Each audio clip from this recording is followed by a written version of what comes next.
passage of the Dawes Act and the white settler takeover of Indian lands in the Oklahoma Territory, the federal government hoped the 5 tribes would accept the allotment process.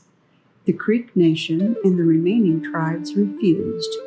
In response, the federal government established the Dawes Commission in 1893 to convince the tribe to be partners in this census process. After 5 years of negotiation, the Dawes Commission was unsuccessful. It did not convince the 5 tribes to voluntarily create tribal citizenship rolls for allotments. In response to the defiance of the Creek Nation and other tribes, Congress passed the Curtis Act in 1898. This act ignored tribal sovereignty and forced the Creeks to split up their land. The act led to the partial dismantling of the tribal governments in their community-owned lands. It applied all the requirements of the 1887 Dawes Act to the 5 tribes. The Dawes Commission now had absolute authority to initiate tribal enrollment at will. The federal treaty-making process recognized tribes as independent, sovereign native nations. In 1871, the United States stopped making treaties with tribes and instead began to make laws to control them. The end of treaty making made it easier for the federal government to take Indian land. The government made laws to force Muscogee people and other Indian tribes across the United States to become individual landowners against their will. This change in land ownership would make it more difficult for the Muscogee people to live in their traditional towns and to maintain their traditional way of life and governance systems.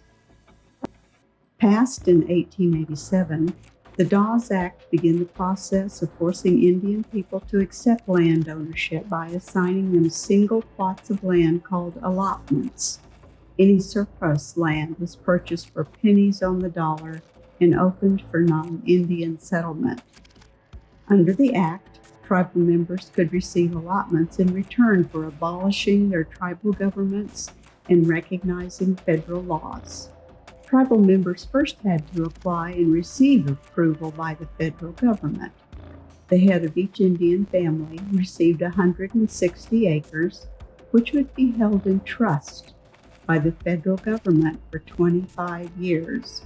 Those families who did not successfully establish farms or homesteads on their allotments often lost their land. At first, this law did not apply to the Creeks, Seminoles, Choctaws, Chickasaws, and Cherokees. For other tribes living in the Indian and Oklahoma territories, the federal allotments agents immediately began to apply the law. The Muscogee treasurer and auditor managed per capita payments for tribal citizens. Per capita payments were typically special payments made if there were leftover funds received from the federal government. Tribal citizens jokingly referred to these payments as bread money. In addition to per capita payments, the nation also paid tribal citizens who were in need of financial assistance. The nation provided individual payments in the amount of $30 a year to disabled and elderly Creek citizens, and also paid the expenses of orphaned Creek children. Frederick B. Stevens owned a general store in Okmulgee. He often extended credit to Creek citizens and the tribal government for the purchase of goods from his store. Mr. Stevens was concerned that he would not be repaid. The Creek government and tribal citizens were awaiting funds from the federal government that would be used to pay Mr. Stevens. Napoleon Bonaparte Moore was serving as national treasurer at this time. The principal chief sent Moore to Washington, D.C. to obtain a $400,000 payment that was due to the tribe. President Benjamin Harrison refused to turn over the payment to Moore and stated, quote, "I would not trust a cent with any Indian I ever saw or heard of," unquote. The United States Commissioner of Indian Affairs traveled to Okmulgee with the payment due to the Creeks. He arranged to have the payment distributed at the Creek Council House to the Creek citizens. The Creek citizens would have to pass Mr. Severs on their way out of the council house. They repaid their debts to him as they exited the council house.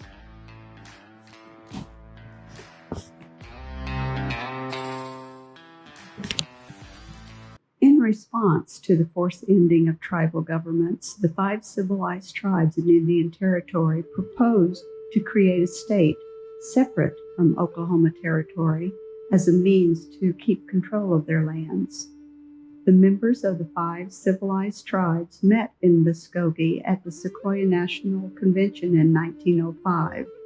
The proposed state would be called the State of Sequoia. President Roosevelt rejected the proposal and combined Indian Territory and Oklahoma Territory into the state of Oklahoma. Oklahoma became a state in November 1907. Although the state of Sequoia never came into existence, its constitution made an important contribution to Oklahoma history.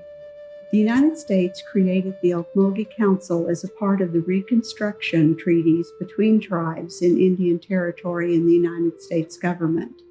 The purpose of the Okmulgee Council was to create a single intertribal government, constitution, and laws for the American Indian tribes in Indian Territory. Each tribe would have to approve or reject the laws. Creating an intertribal government was the federal government's attempt to lump all of the tribes in Indian Territory together and make it easier for the United States to make decisions for these tribes. The tribes in Indian Territory were very different from one another, and these differences made it difficult to treat them as one group. 29 tribes, including the Muscogee Nation, met between 1870 and 1875, but never agreed on a shared constitution and laws.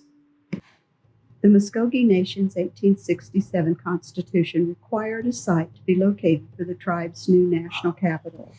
Muscogee Creek people constructed a log council house in 1868 to house their new government.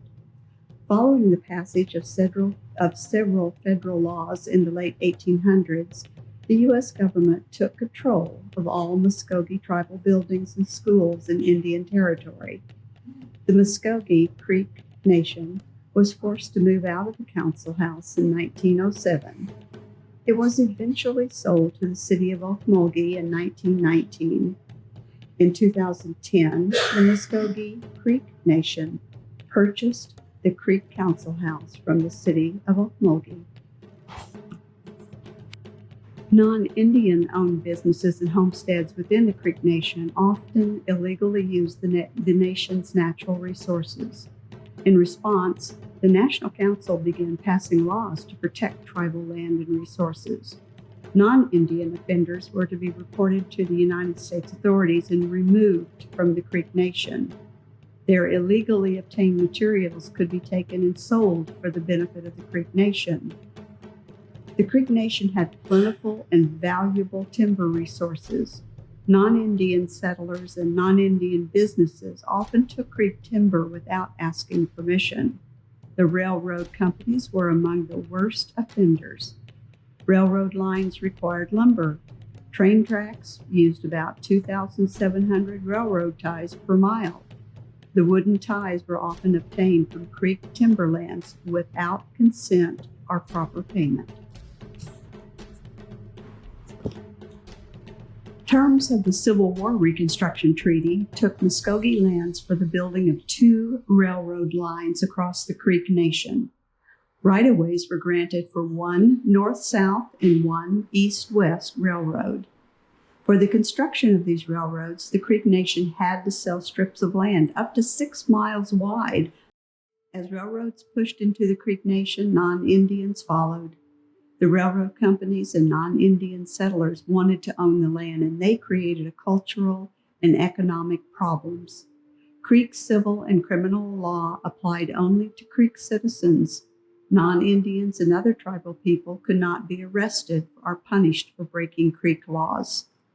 Communities sprang up around the rail stations within the right-of-ways, and their non-Indian residents wanted to incorporate the towns. They also pushed to end tribal governments and open creek lands for non-Indian settlement. Gibson, Muscogee, Okmulgee, Chicota, Eufaula, Tulsa, and Red Fork were prominent rail stations. Sorry about my pronunciation. In response, the Creek National Government began passing laws to strictly limit the amount of land railroads could use and to reduce non-creek population growth along the railroads. The principal chief and second chief made up the executive branch of the Muscogee Nation and used this room as their office. The principal chief and the second chief made up the executive branch.